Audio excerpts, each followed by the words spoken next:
that ships at sea fear nothing more than heavy winds and massive waves. So does an aircraft carrier, the largest warship afloat, have anything to worry about when facing typhoons and tsunamis that can whip up brutal conditions? The short answer, engineers thought of that modern carriers are typically built to withstand winds exceeding a category 4 typhoon, though a super typhoon could push beyond those design specs. Even then, while an aircraft carrier might sustain damage, actually flipping one over is highly unlikely. They sit low in the water and are built like tanks that set equipment on deck could get wrecked, which would seriously hamper combat operations down the line. Case in point, in 1944, Admiral's fleet got blindsided by Typhoon Cobra and 3 destroyers went down. The USS Enterprise, sailing alongside them, came away with a warped flight deck but stayed upright. In practice, navies only deploy carriers when weather conditions are favorable. Once winds hit around 55 mph, carriers typically stay in port,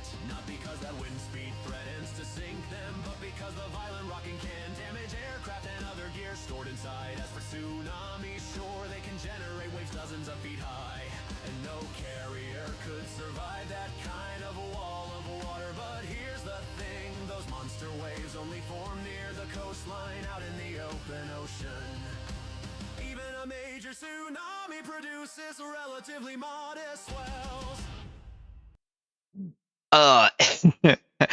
The big thing about rapture that people don't understand, and something that I always kind of point out when we talk about stuff, is we need morals. And the big thing that happened with rapture was they were like, science only, no God, nothing else. Science is basically our religion. And that in of itself is a dangerous subject. Is once we start throwing out morals, we start getting ready to destroy cities. Let's be honest. But, I wouldn't want to live in an underwater city. I've built them in Minecraft. I've done all kinds of stuff, but I am not. Skynet's already coming in place. That's true. That's very true that Skynet. Except Skynet will not be. I don't know. There's this I was watching this whole thing about have you guys ever heard? So there's this thing where the idea of the rich will employ robots. They'll fire all humans. Humans won't have any money to spend it. We'll all have to be. Actually, hold on before we get onto this. But there's this very interesting theory about I don't remember what the YouTube video is called that I watched this, but there are 3 outcomes to the about Flying City. You have Columbia? No, I don't want to be on Columbia. No, not going to happen. But there's 3 outcomes. 1, the Matrix. 2, it was because they had too much morals, and that became a problem. Outcome 2 is we get the Terminator outcome. Outcome 3 is probably the most likely. So what happens in outcome 3 is the rich fire all of the workers. They replace them with robots. Robots are treated abhorrently. Humans are treated abhorrently because they don't have money. They can't function. They can't live in society. And robots eventually rise up to kill the people who are oppressing them. They also find another group of people who are oppressed. Because they are an AI technology and they have learned and they know what oppression is and they look at other humans being oppressed, it ends up being the this low class of people, and these robots start working together. That is the most likely outcome of everything. Have you seen Animatrix? Maybe.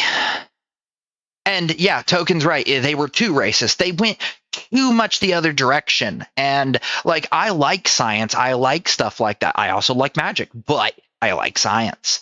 So there's, and they literally, they were the two extremes. One was, I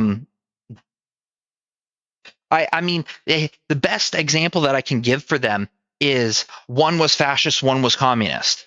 The one under the ground, or under the sea, communist. The one in the sky were fascist. They were both the extreme. I thought it said Tama Major. Mochi, no, bad Mochi. Oh, okay. Oh, there. Oh, wait, no, go back, go back. One of my There's another one. Oh, here we go. I wanted to watch this too. Oh, what? What? That's Oh, genius made this clever way to build a house in just 3 days. Blocks fit fast and lock in place. The walls rise clean and straight. No out of the gutter, you two. are needed here. The pieces fit without delay. The walls rise up so clean and fast. The home is built in just 3 days. From Belgium came this smart design. OSB wraps each block with care. Inside is EPS to stay. Each piece weighs 7, light to bear. A 3-day plan counts every block and shows the workers where to go. No shortage here, no waste at all. The building process flows. Workers push each block in place. They stack and lock with steady hands. Each piece fits smooth with. This honestly makes me want to play Minecraft. Tall as blueprint plans. It saves on labor, saves on days. Pollution drops and skies stay clear. A home appears in only days. A place for all to gather near. Each part connects without a pause. The system works in perfect ways. A house is built so fast and clean, completed in just 3 short. Oh, genius made this. Oh, they cut it off there. Real life, yeah, exactly. You feeling okay, miss? Been half an hour. Health check. Okay. Thank you for the head pats. Or eye pats. I wonder if I accidentally made my model bigger. Because it used to work.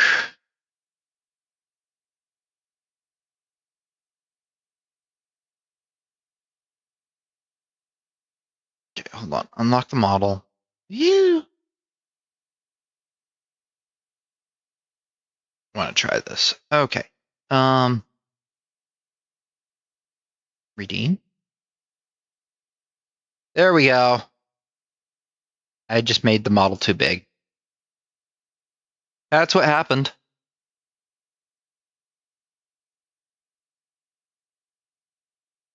At least things work technologically. Hates me and wants me dead. Hey, you know what's funny, Token? They hated me too. And I'm starting to think the reason that stuff that was technology that hated me is it knew that I had the potential to be a programmer. I'm starting to think that is actually the cause. That it all thinks like, dead serious. When I was in the school bus driving, having my phone was trying to kill me. Yeah, no, I firmly believe that. I used to have computer parts explode in my face, quite literally. They knew that you were secretly a programmer. I'm positive that's what. If I uploaded my mind into the internet, Mochi, you would be the scourge of the internet.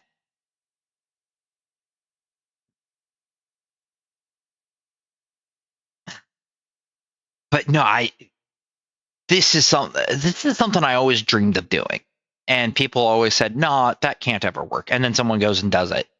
All that stuff is really cool. What else we got here?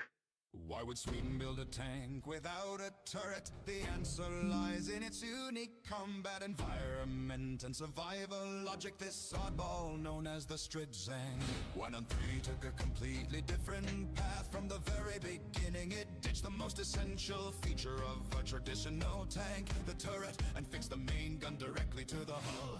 Aiming is done by rotating the entire vehicle. It sounds awkward, but it allows the tank to keep the lowest possible profile on the battlefield. You don't end up with tank toss. The turret is the most expensive, most visible, and most vulnerable part of any tank. If you can't protect it, why not just get rid of it altogether? Without a turret, the tank's height was reduced to an extreme degree, allowing it to practically hug the ground as it moves. Combined with Sweden's hilly terrain, this thing only needs a small ridge for cover to set up a perfect ambush. This low profile hull down tactic became Sweden's signature style of armored warfare. What's even more surprising is that its autoloader can reload in just 3 seconds, while in the same time a Soviet T-62 can barely get 1 round in the chamber. That effectively doubles the rate of fire, giving the crew total control over the pace of battle. In the end, this bold turretless tank not only survived, it served in the Swedish military for 30 years. Why would Sweden? You know, it's an ingenious solution to some of the most interesting things. Oh, I just watched this one the other night. Oh, this is my favorite jet. Hold on. Don't let the F-35's flashy screens fool you in the eyes of real pilots. The F-22 Raptor is the undisputed king of air combat. When this beast takes to the sky, Oh, it's a sexy plane. either they have no idea there, or they've already become a fireball in the sky. As the world's first 5th generation fighter, the Raptor is the perfect marriage of raw power and stealth. Its radar cross-section is smaller than a marble, which means while enemy radar screens are still showing nothing but static, the Raptor has already locked onto its target from over 60 miles away. This isn't a fair fight. It's a one. Oh, we got another ad. Okay. While the ad's playing, I want to tell the story that I heard about. That came from an actual combat pilot. So I believe it was deployed over Iraq or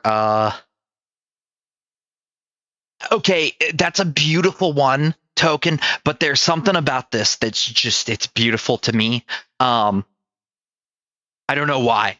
We can watch the Blackbird Neck because they do have a song about that. But the pilot was coming up on these two enemy aircraft who were tailing a drone. He flew underneath, looked at he got close enough to fly underneath their planes, looked up, examined their weapons underneath, came up beside them, flipped over, looked down at them, opened up his mic radio and said, "Go home. I'm unimpressed. Go home." And I was like, they both went, "Oh, okay. Nope, we're out." They didn't even know the F-22 came up on them.